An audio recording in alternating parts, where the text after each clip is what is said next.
Hello, you beautiful human. My name is Kirsty, and today I'm going to be taking you through an effective way to warm up after your cold exposure. So the exercise that I'm going to be taking you through today is the horse stance. Now this is a stance that I teach through my workshops as a Wim Hof method instructor. It is also something that I have practiced as well as a practitioner over the past several years in the Wim Hof method too. So the horse stance is something that's amazing, simply in the fact that pretty much anyone can do it. The only thing that I would say is that potentially if you have knee problems, there is alternative ways that you could also warm up. More than welcome to leave me a comment below if you have any questions about modifying this exercise, but I'm going to show you the one variation for today. Now the important thing is as to why to warm up after cold exposure and to respect the cold is because that they're in extreme circumstances we can experience things such as cold shock, after drop, hypothermia, and in severe circumstances, even death. Now, cold exposure is an extreme stressor, not something to be mucked around with. Of course, you can have fun with it, be playful, it brings out like so much within us, but it's really important that we also do take the time to recover afterwards. Now, I personally have this stance that if you don't have time to warm up after your cold exposure, you shouldn't be doing it in the first place. So a little bit about what happens within the body when we enter the cold. Of course, we experience a protective mechanism called vasoconstriction. Now, vasoconstriction happens where essentially the blood vessels start to close from our extremities and sends all the warm blood back to our core, because this is where our most vital organs are. So the blood vessels start to close off so we can regulate our body temperature here. Now, of course, when we get out of the cold, everything starts to open up again. But the idea behind warming up effectively and appropriately is to ensure that that cool blood that's in our arms and our legs doesn't cross too quickly into the warm blood into our core. Because if this happens, this can actually cause hypothermia, after drop, all those sort of things as well. So it's really important that we do take the time to warm up, but also warm up slowly. So by using the horse stance, there's a few elements to this. Number one, we're going to be staying in a stationary stance. So we're actually going to be activating muscles, still activating tension by contracting these muscles in a stationary position. Number two, we're going to be using our breath, not only to generate heat, but also stay in control in terms of our heart rate and how fast or slow it pumps the blood.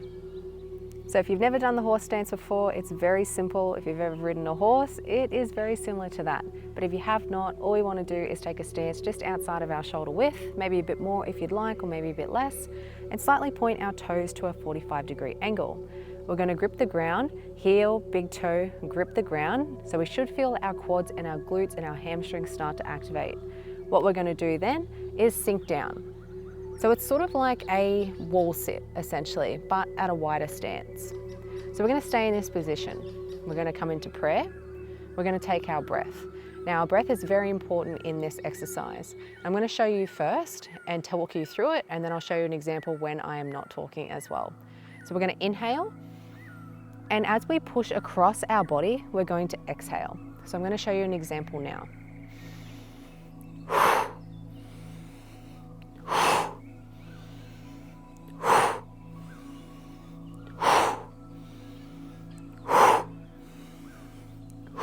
So inhaling, exhale, inhale, exhale. So inhaling as you draw across the body, exhale as you push away. Inhale, exhale.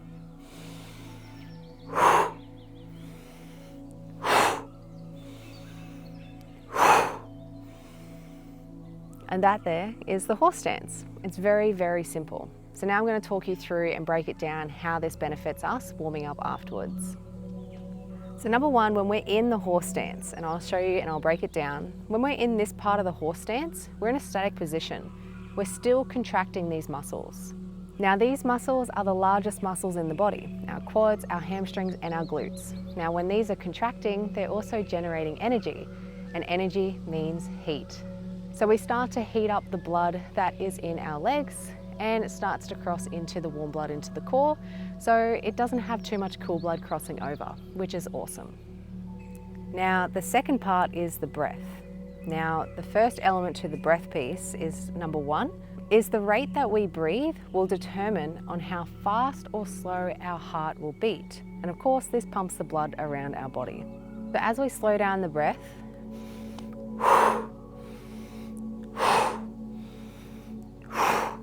we're able to stay in control. We can slow it down even more if we would like to.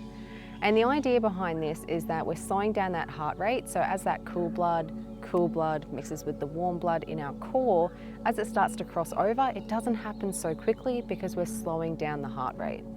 And number 3, when we're also breathing, deeply breathing, we're activating the intercostal muscles around our ribs. So this is all around our lungs and our diaphragm. So around our rib cage, we've got these muscles, and they also love to chew up glucose.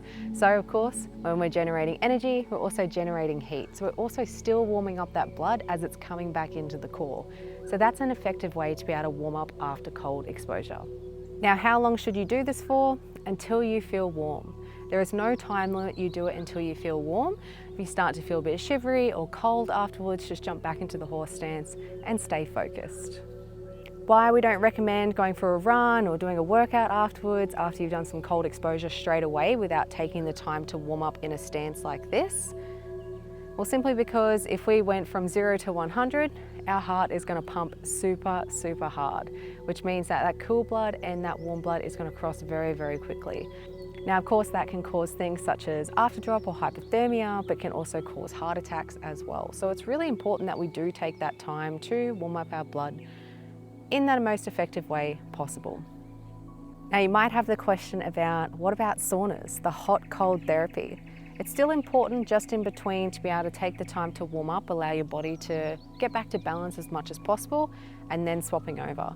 Over time, you can start to decrease that threshold, of course, but that's something you should play around with a practitioner that is qualified or someone who is seasoned in those practices, because it is also an extreme stressor, going from extreme cold to extreme heat. So I hope you enjoyed today's video, and if you have any questions or are after any modifications or whatsoever, please let me know in the comments below, but I hope you have a magical day.